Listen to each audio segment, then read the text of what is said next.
पद्मा पद्मासन, वज्रासन और सिद्धासन, ये 3 प्रकार के जो आसन हैं वो बैठ कर किए जाने हैं। जैसा कि यदि हम पद्मासन में बैठ जाते हैं तो पद्मासन में बैठने के बाद ये जो 4 फिंगर है उसको थंब के जड़ में रखते हुए और शरीर में कमर से ऊपर वाले हिस्से में तनाव नहीं करना है, खिंचाव नहीं करना है, बल्कि सीधा रखना है। और स्पाइनल कॉर्ड भी सीधी रखनी है, गर्दन सीधी। और जो अपनी दृष्टि है वह ये भौं के मध्य में रोकनी है। पद्मासन में प्राणायाम किए जाते हैं। पद्मासन में बैठकर ही हम प्राणायाम ठीक से कर सकते हैं। पद्मासन का मतलब एक पाँव की एड़ी को दूसरे पाँव की जंघा के ऊपर रोकना।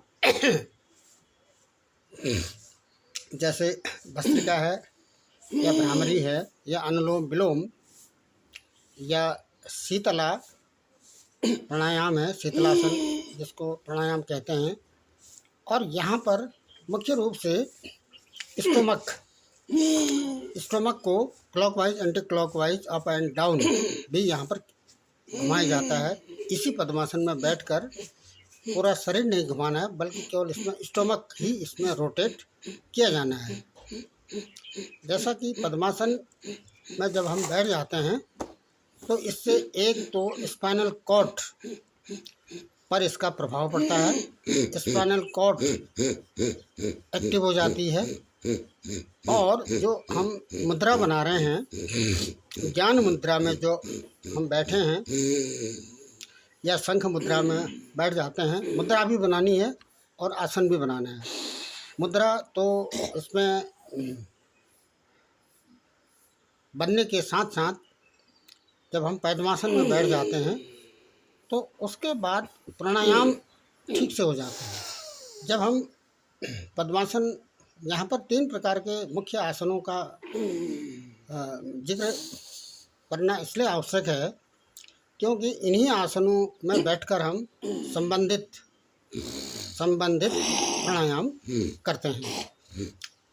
दूसरा, ये जो पद्मासन में तो प्राणायाम किए जाएंगे और पद्मासन में हम वज्राली और सहजौली क्रिया भी इसमें कर सकते हैं। दूसरा है वज्रासन।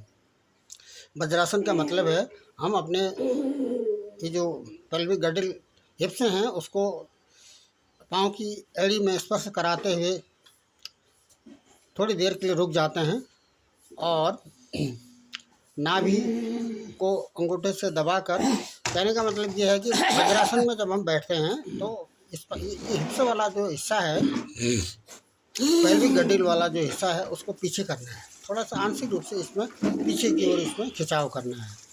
और इसमें नाभि मंडूकासन, वज्रासन में ही मंडूकासन किया जाता है। वज्रासन में मंडूकासन किया जाएगा। मंडूकासन का जैसा कि इसमें नाभि को अंगूठे से दबाना नहीं है, बल्कि इसमें स्टोमक को अंदर की ओर खींचना है। जब स्टोमक अंदर की ओर दब जाएगा, खींच जाएगा, तो नाभि भी स्वाभाविक रूप से पीछे की ओर खींची चले जाती है, स्पाइनल कॉर्ड की ओर।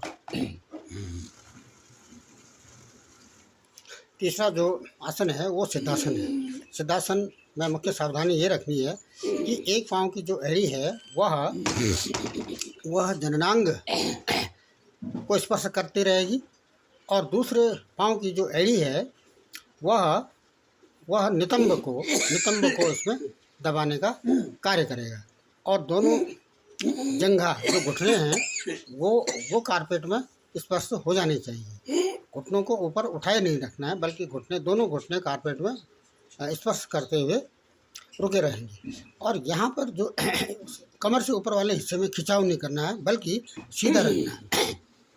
स्पाइनल कॉर्ड सीधे रहेगी और गर्दन को आंशिक रूप से आगे की ओर झुकाते हुए अपनी दृष्टि को अपनी दृष्टि को भौं के बीच में टिकाते हुए एक भीख की आकृति बन जाएगी नाक से होते हुए। और इस आसन ये जो सिद्धासन है, सिद्धासन में ही मूलाधार और स्वादिष्ठान चक्र, इसी सिद्धासन में आसानी से चक्रों का जागरण किया जा सकता है।